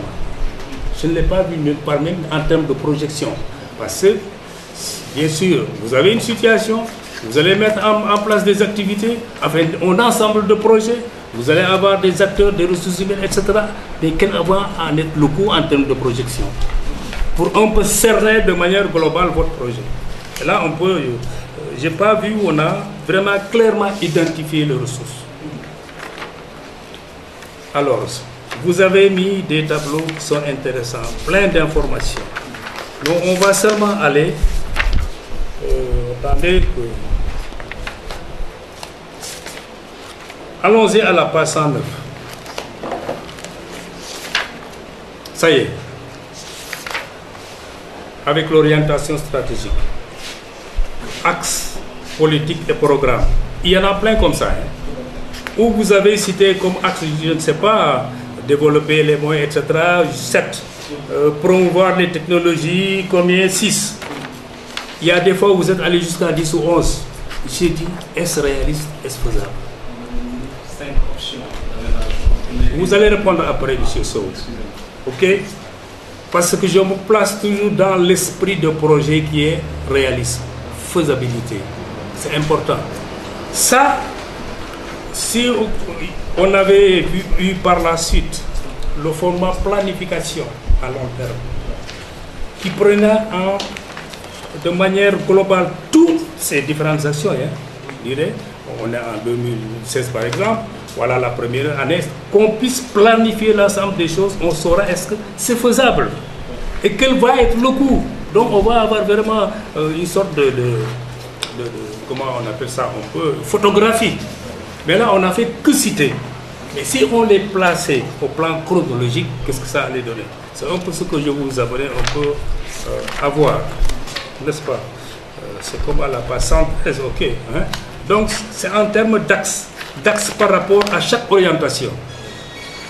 Moi, à mon humble avis, bon, c'est peut-être pas excessif, mais si on les place au plan chronologique pour voir est-ce que c'est réaliste et faisable, à ce moment, vous pourriez dire ce schéma, est-ce qu'on peut le faire? Est-ce que c'est faisable? Sinon, mais vous pouvez dire que ok, c'est 25 ans, vous voulez dire du horizon 2035, et peut-être dans les perspectives où on va y arriver, il y a certaines actions qui pourraient être reportées à une autre période, mais rester dans l'esprit de réalisme, faisabilité. Surtout faisabilité financière, monsieur le directeur en a parlé tout à l'heure. Ça, parce que c'est le nerf de la guerre. Et déjà, vous l'avez dit dans vos explications, l'axe 3, l'État a transféré plein de choses, mais il n'y a pas de mesure d'accompagnement, surtout en termes financiers. Et c'est ça qui pose les problèmes. C'est bientôt fini, monsieur Sow. Alors, il y a tellement de choses, c'est pour ça que je crois qu'on... ça c'est... Bon, maintenant, votre conclusion. L'autre l'a dit, je ne vais pas tellement y revenir. Les perspectives. Alors pour moi, vous n'avez pas dégagé de perspective. Hein. Ouais. Parce que vous avez dit ce que j'ai compris. Hein. Pour ce qui nous concerne, la poursuite de la recherche en thèse, pour vous, sur l'aménagement numérique du territoire à une échelle régionale ou départementale serait une suite logique de ce mémoire. Non? Où est la perspective? Et pourtant, vous l'avez dit quand vous avez un peu argumenté tout à l'heure, il y a certaines choses, beaucoup d'actions, certainement d'autres chercheurs pourraient faire. Donc c'est ça, ce sont ces différentes possibilités qu'il faut lister ici, 3 à 4 orientations, parce que vous n'avez pas eu le temps de les étudier à fond. Donc d'autres pourraient expliquer ces pistes pour encore donner beaucoup plus de consistance un peu à votre travail. C'est cela un peu les perspectives, n'est-ce pas? Et ça c'est extrêmement important. Alors les références bibliographiques, là également il y a beaucoup de choses à faire. Bon, souvent les gens mettent bibliographie, non. Une bibliographie, c'est une liste de livres. Et vous n'avez pas utilisé que des livres. En général, on met sources. Dans les sources maintenant, vous pouvez mettre bibliographie, vous citez les livres. Et comme on l'a dit tout à l'heure, c'est le nom de l'auteur, le titre de l'ouvrage, l'année d'édition. La maison d'édition. Ça, il faut... Donc c'est ça, c'est des articles, des journaux, c'est des mémoires, c'est même des thèses si vous voulez. Donc tout ça, hein, en mémoire, par exemple, il faut au moins de cas, dans votre cas, au moins, vous devriez vous appuyer au moins sur 10 mémoires, minimum, qui viendra appuyer les autres ressources, plus maintenant les autres éléments. Donc voilà ce que je voulais dire de manière rapide, en vous félicitant. C'est un travail de titan, hein, ça n'est jamais achevé, il faut déjà le savoir. Vous avez ouvert une piste, vous avez contribué à quelque chose, mais les autres viendront aussi un peu pour que Thiès quand même puisse avoir, même pas Thiès, mais vous devez donner d'exemples. L'exemple à d'autres, comme vous l'avez dit dans votre présentation, à d'autres départements, parce que les gens s'impliquent, les gens réfléchissent, parce que c'est ça qui manque, mais en restant concret, mais réaliste. Encore félicitations. Merci. Une fois que j'arriverai à votre âge, avoir autant d'énergie pour pouvoir pouvoir avoir un regard scientifique et critique sur tous les projets qui vont dans le sens d'apporter un mieux-être pour nos populations. Telle est mon ambition. J'ai bien pris note de toutes vos observations. Je pense que, vu l'écart qui nous sépare en termes de carrière, en termes d'expérience, en termes de compétences que vous avez et que nous n'avons pas du tout, c'est très légitime qu'on puisse totaliser ces ensembles d'incohérences, de coquilles par rapport à ce document. Mais comme l'a très bien dit monsieur le directeur de mémoire, directeur de l'IADER, on était déjà guidé dans un premier temps par notre générosité. C'est ce qui nous motivait au départ. Nous ne sommes pas rompus à la tâche de faire des documents scientifiques comme vous avez l'habitude de le faire. C'est même pas notre vocation. Moi-même, je suis un informaticien de formation. La politique va guider au niveau du conseil départemental où j'occupe des fonctions de président de commission. Après avoir rencontré le directeur de l'IADEL, il m'a dit, écoute Ablaye, tu ne peux pas diriger les gens sans savoir des choses sur lesquelles vous êtes appelés à défendre. Je pense que cette réflexion qu'il m'avait donnée, qui m'a poussé à me plonger dans cet océan, ce n'était pas évident. C'est pour cela que pour ce peu de temps, 19 mois, sur lequel nous avons eu à travailler, on n'a pas eu assez de temps pour vraiment prendre toutes les précautions pour présenter un document vraiment qui serait à la hauteur de vos attentes. Seulement, comprenez que c'est l'âge, c'est la jeunesse, et que peut-être à force d'apprendre, on sera de mieux en mieux outillé. Par rapport à vos derniers propos sur les références bibliographiques, en ce qui concerne également le nombre de mémoires qu'on aurait pu citer, j'avoue que la difficulté à notre niveau, c'est que dès l'instant que c'était un premier travail, c'était la première fois dans l'histoire du Sénégal qu'on nous parle de schéma directeur d'aménagement du territoire départemental. Donc c'était très difficile de trouver une documentation par rapport à ce sujet bien particulier. Et c'est ce qui nous a beaucoup handicapés. J'avoue que j'ai cherché partout, je suis allé dans les bibliothèques, j'ai regardé beaucoup de revues, mais c'était difficile de trouver une production sur un thème. Vous l'avez précisé dans votre document, ça? Non, ça je vous dis, c'est l'expérience. Je n'ai pas l'expérience. Par exemple, si j'avais 10 ans de plus d'expérience, peut-être j'aurais compris tout cela. Mais toujours pour dire que vraiment, j'ai pris toute bonne note de toutes vos remarques, toutes vos suggestions. Et en ce qui concerne également le lien que vous demandez, en ce qui concerne ce schéma et la planification, bon, peut-être j'ai voulu l'expliquer dans les objectifs visés, que vous-même vous m'avez dit visés par quoi et visés par qui. Mais au niveau de ces objectifs, moi je pense qu'on a voulu être très clair en disant que ce schéma vise un certain nombre d'objectifs. D'abord, l'objectif qui consistait à réduire les inégalités territoriales du département et permettre à l'ensemble des habitants de bénéficier de services, des conditions et d'un cadre de vie de qualité. Mais des objectifs aussi spécifiques, bien que c'était mal libellé, mais de fournir un cadre de cohérence aux actions de développement des différents niveaux de collectivité locale. De permettre aux planifications successives, départementales, communautaires, entre autres, de s'appuyer sur des objectifs de la page 20, mis en commun et durable, de donner plus de visibilité aux politiques sectorielles en offrant un cadre de cohérence spatiale, d'offrir au plan Sénégal émergent et au PUDC une assise spatiale, afin de renforcer l'attractivité et la compétitivité du département. Bon, peut-être que je n'ai pas l'expérience littéraire pour faire une formulation qui pouvait peut-être expliquer le fond de ma pensée. Mais nous, on a l'habitude de mettre la charrue avant les bœufs. Par exemple, le directeur l'a expliqué, la loi ne prévoit que 4 commissions pour les conseils, pour le département. Celle administrative juridique et du règlement intérieur, celle de l'environnement, de l'urbanisme, du cadastre, de l'aménagement du territoire et des domaines, celle de l'éducation, la formation, etc. Mais nous avons créé 22 commissions.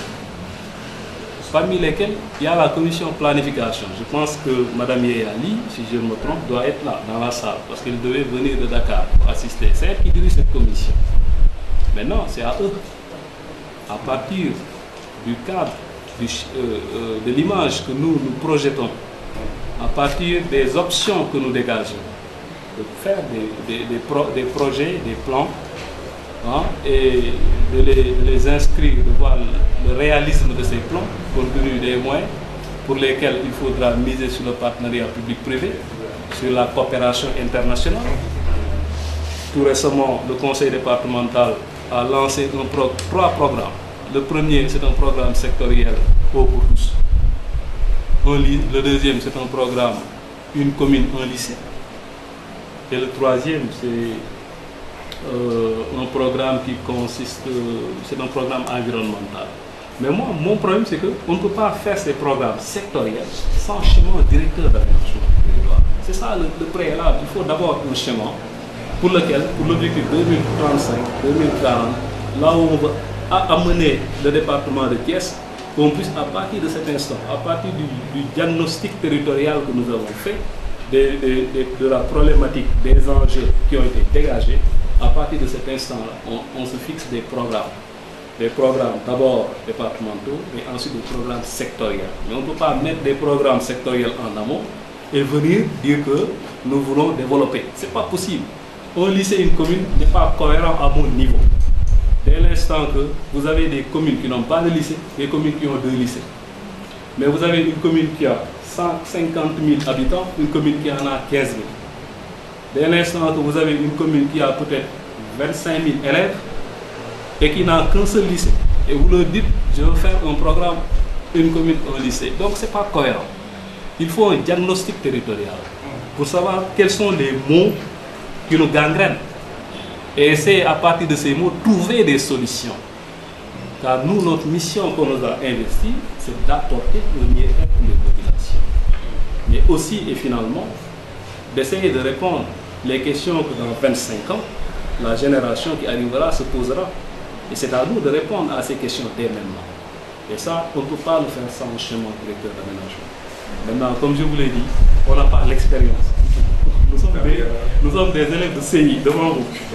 Voilà. Et ce document, sincèrement, c'est la générosité qui nous guide. Voilà. Et on va prendre toutes vos suggestions, toutes vos remarques pour rendre plus performant ce document. Car l'envie, c'est que notre département, là, à l'horizon 2035, puisse entrer dans ce Sénégal émergent tant souhaité. Je vous remercie, Monsieur le Président, et je m'excuse d'avoir été trop long. La problématique est en 3 temps, en entonnoir. Il faut d'abord poser le problème, lui trouver des liens forts dans le cadre de ce que nous avons défini dans le document, c'est dans le document. Mais dans la problématique, tu peux lier le problème et le contexte.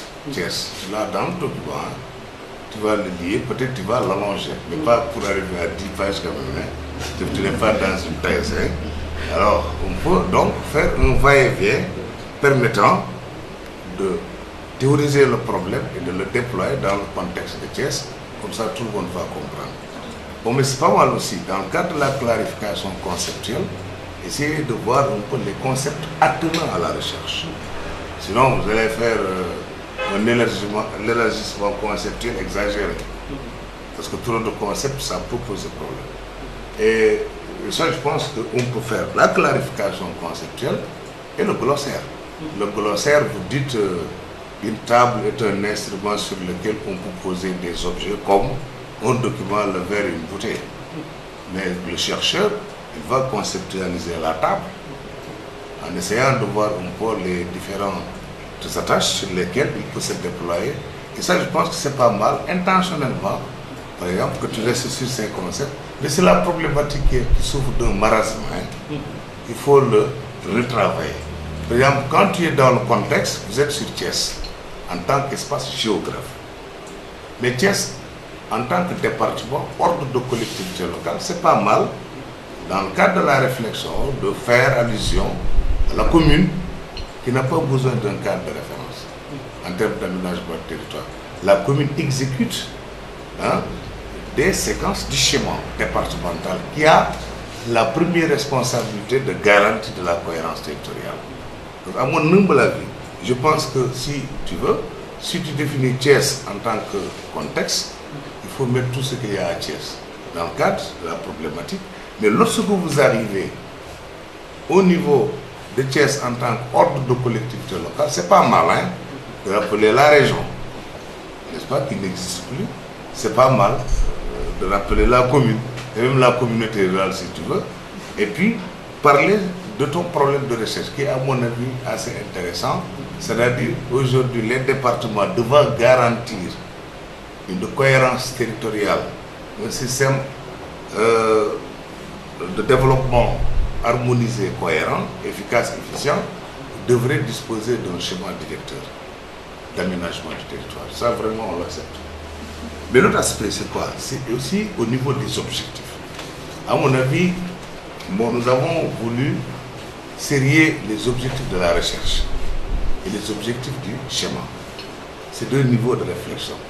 Les objectifs de la recherche sont certainement définis dans le document eu égard à la problématique et à la préoccupation personnelle du candidat.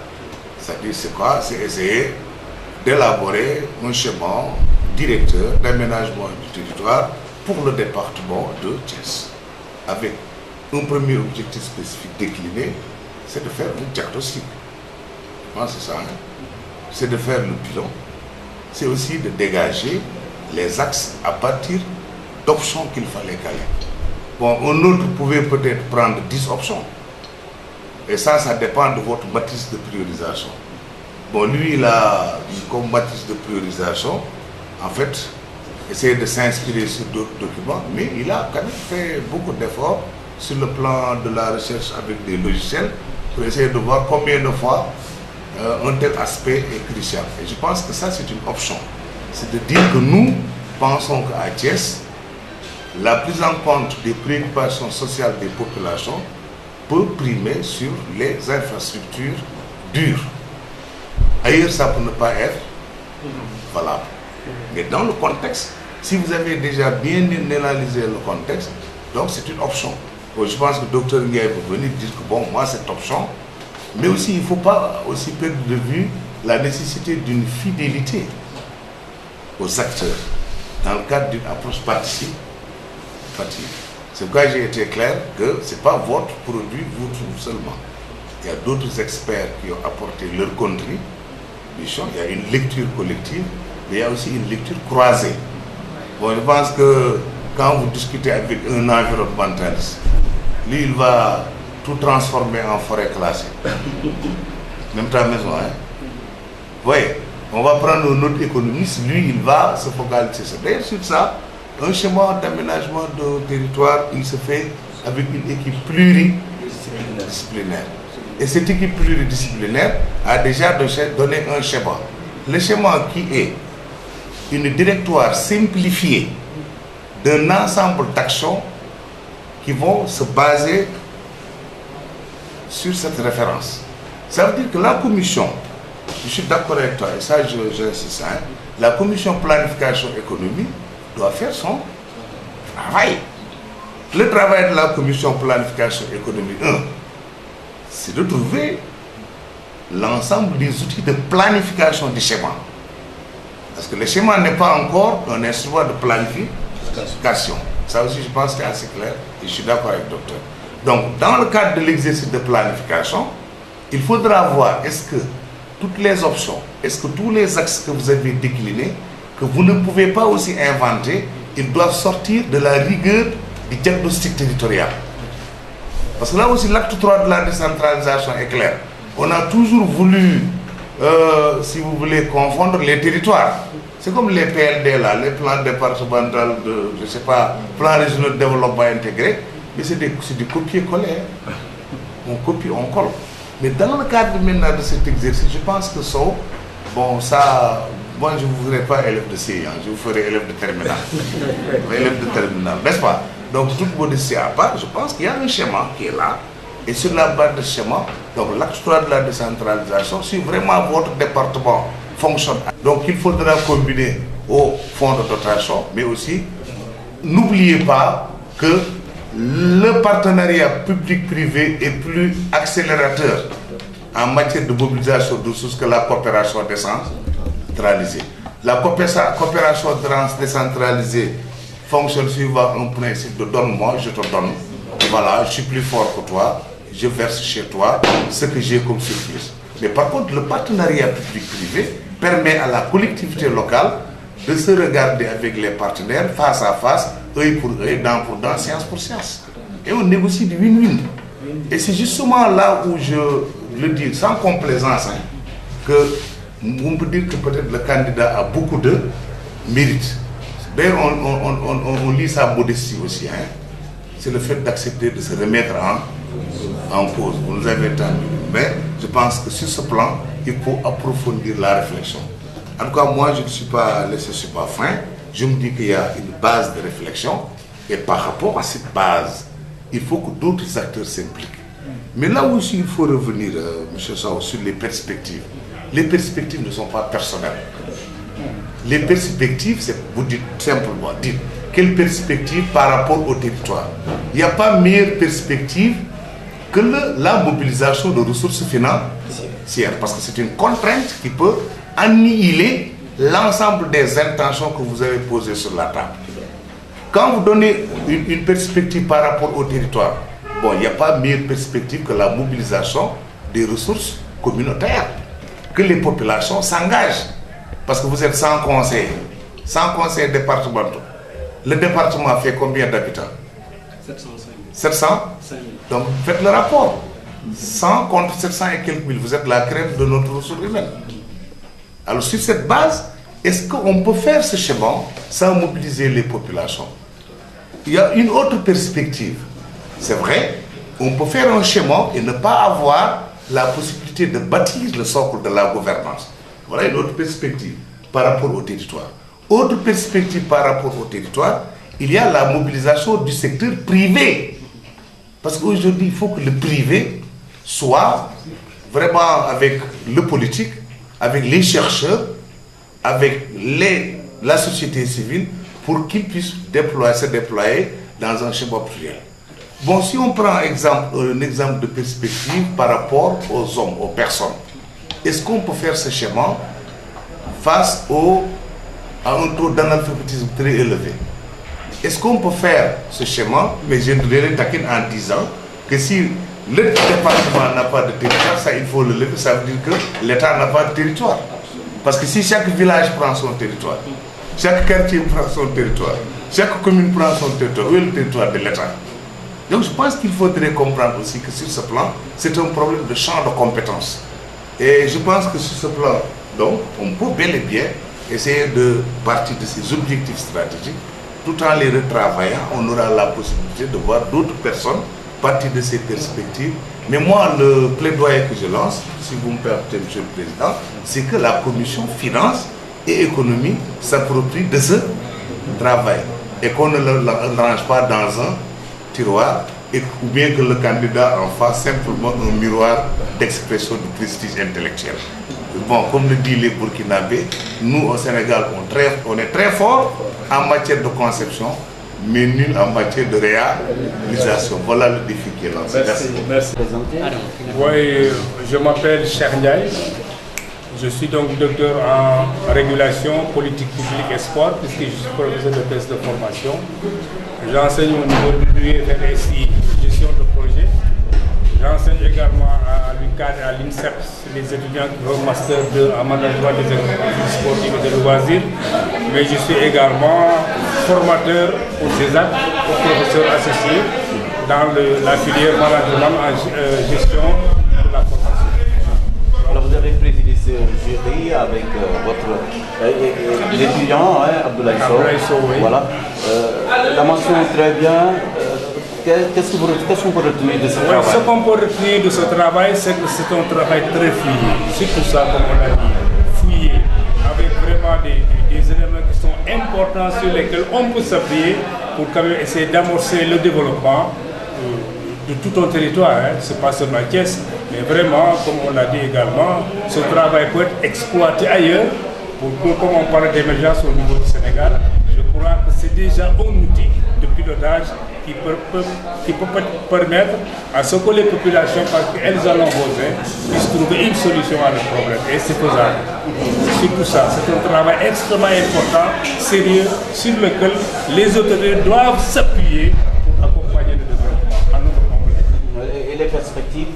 Les perspectives pour l'étudiant ou pour l'étudiant? Non, pas pour l'étudiant, mais pour le développement, peut-être le développement local. Oui, c'est-à-dire le développement local, on l'a dit, c'est un ensemble d'acteurs qui doivent un peu créer une dynamique, une synergie. Il faut que tout le monde tire dans la même direction. Et ça, c'est un problème. C'est un sérieux problème. Non seulement tirer dans la même direction, mais mobiliser les ressources nécessaires pour avoir les résultats attendus par les populations. Mais ça, il faut une volonté politique. C'est l'État qui doit accompagner ça. En attendant également que les communautés qui sont là, les collectivités, puissent aussi mobiliser leur intelligence collective et s'appuyer sur nos partenaires publics, on l'a dit, sur le privé, etc., sur même d'autres partenaires, pour que tous ces gens-là accompagnent le développement et c'est nécessaire. Et la population, je crois qu'elles sont déjà prioritaires. Parce qu'il faut partir de la base pour pouvoir amorcer quelque chose, et non l'inverse, et non du sommet vers le bas. Mais au côté du bas vers le sommet, mais également en faisant une synergie complète. Tout le monde y trouve son compte. La problématique de l'aménagement du territoire au Sénégal, surtout le cas du département de Thiès, qu'est-ce qu'on peut, s'il y a à corriger en une phrase ou deux, qu'est-ce qu'il faut concrètement? On n'a pas réfléchi. Ça manque de la réflexion. D'où l'intérêt de ce travail-là. Il faut que les gens se mobilisent. À un moment, il faut s'arrêter dans la bibliothèque. Où est-ce qu'on en est? Est-ce qu'on a réussi quelque chose? Sinon, mais pourquoi? Et comment faire pour réaliser quelque chose? Et avec qui? Et comment il va falloir le faire? Mais en se donnant des échéances. Sinon, on restera toujours dans le pilotage. Ça, je crois que c'est important. Le message par rapport aux conseillers, qu'est-ce que vous leur dites? Et les conseillers, ils sont dans le même moule. C'est quoi les conseillers? Qu'ils participent davantage, qu'ils aient du recul, mais aussi qu'ils collent à la population. Et non, on peut se dire, bon, par rapport par exemple à des ressources dédiées, voilà ce que je veux faire. Non. Que veut la population? Partir à la base. D'abord, s'enquérir des situations. Donc, on l'a dit, c'est une démarche non seulement participative, mais collaborative. Et ça qui permet peut-être à plus ou moins longue échéance de pouvoir avoir des résultats. Et même si on est dans le long terme, il faut se créer, je crois qu'il a dit dans son document, des moments de suivi et d'évaluation. Ça, il faut systématiser ça. Parce qu'au Sénégal, souvent, chacun arrive, il crée son truc, il s'en va. Au autre arrive, il n'y a jamais eu d'évaluation. Vraiment,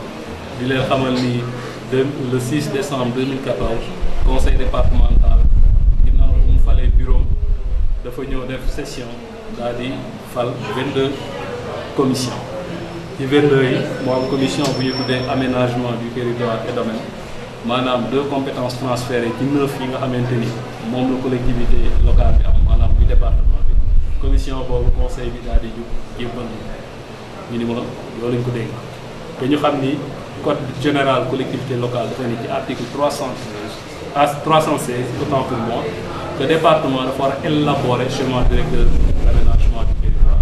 Donc, c'est obligations. Nous avons la commission. Dès le 15 janvier, le 10 janvier 2015, sur les premières réunions de commission, nous avons 33 conseils départementaux qui ont 33 personnes ressources. Nous avons le département de nous avons des ingénieurs, des académiciens, des universitaires, des environnementalistes, des planificateurs, même des experts militaires. Avec les journalistes, la société civile, les chefs d'entreprise. Nous avons réfléchir à mais gëstu ba gis ni am na benn institut bu mag bi ñu tuddee institut africain de développement local nekk fii ci biir dëkk ma dem waxtaan ceeg ñoom ñu jàppale ñu bu baax a baax ci formation jàppale ñu bu baax a baax ci orientation ci renforcement de capacité ba ñu mën a taxawal tey lii nga xamante ni moom la ñu présenté te jury bi daal ñuy décerner la mention très honorable très bien avec une moyenne de 18 sur 20.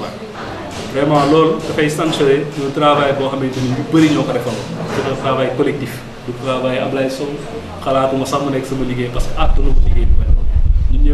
boole liggéey ko uniquement pour que département Thiès mën tee jëriñu parce que gis nañ ne département Thiès dafay département bi nga xamante ni chaque at dina am presque 20 000 personnes yu bees yu fi nekk chaque 5 ans dina am 100 000 personnes kon boo demee ba 2030 dañuy yegg 1 million de personnes te jamono jooju suñu surface bu ñu am muy 1873 kilomètres carrés surface bi yokkul mais jafe-jafe yi dañuy yokk nan la ñuy def tey pour que en 2035 bu ñu soxlaa ndox ñu am ko bu ñu soxlaa hôpital ñu am ko bu ñu soxlaa école ñu am ko bu ñu soxlaa ay usines ñu am ko bu ñu soxlaa plein emploi ñu am ko loolu mooy question fondamentale yi aménagement du territoire donc ci loolu lañ doon liggéey ñu ñëw liggéey ci ba tey yàlla daal ñu ciy defal sutura ba nga xamante ni jury bi accepté na mu nekk ndam lu rëy nekk loo xamante ni dañ koy bokk ak bépp responsable bu nekk Thiès bokk ak bépp acteur bu nekk Thiès bokk ak bépp population bu nekk te nag di xalaat ni liggéey bi warul yam fi ñun ñëpp dañoo war a ñëw ku ci nekk ci lu ko concerne muy conseil départemental muy les communes muy l' ensemble des collectivités locales muy l' ensemble des acteurs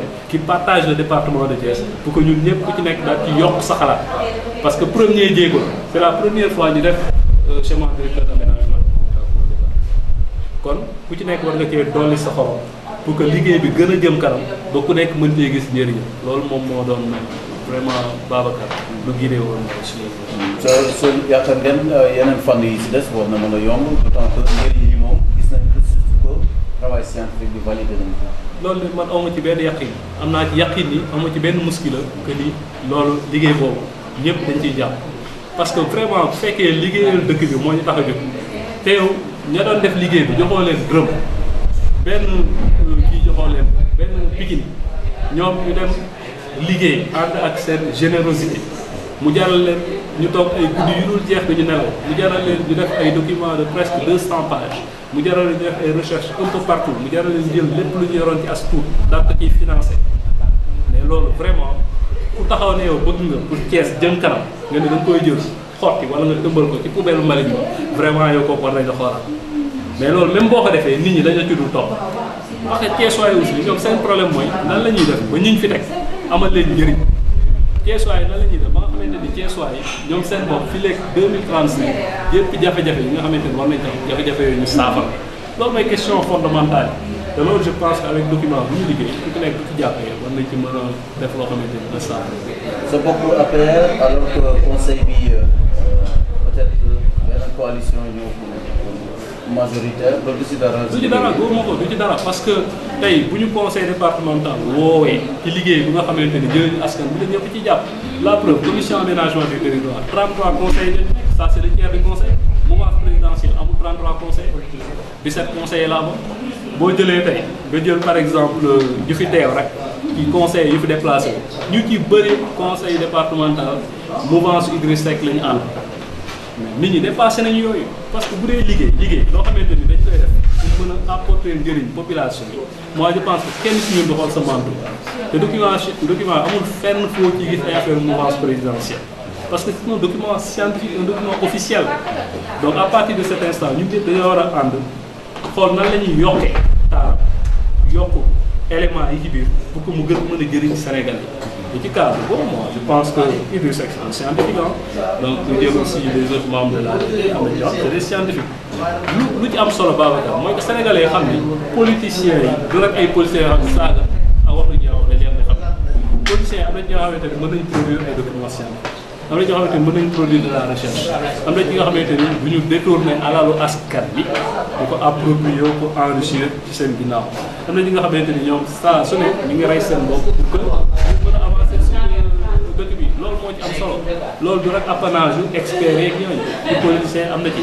est-ce que loolu tey day wane ni Ablaye Sow bi nga xamante ne woy politique la bokk APR di ànd ak Augustin Tine coppeeku am na ci woy politique bi nekkatul rek taxaw di saagante wala di def ci neen war na taxaw pour jëmale ko ci kanam. su xam Ablaye Sow xam ne mos a saaga man ba woy politique léegi sax presque 20 ans responsabilité bu nekk am naa ko kenn mosul di mën a taxaw ne ma man mos nga saaga.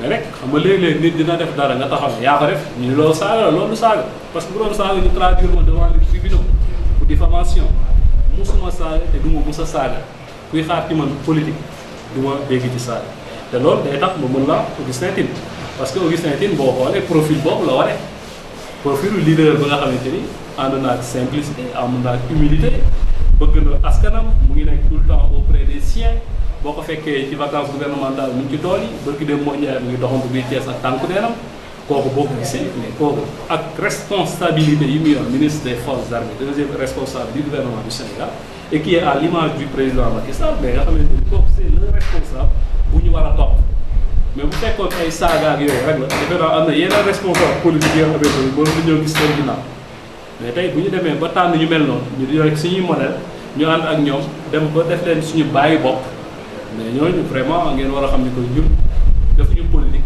ngir di indi lu bon ci dëkk bi defuñu politique ngir am comportement boo xam ne kenn du ñu naw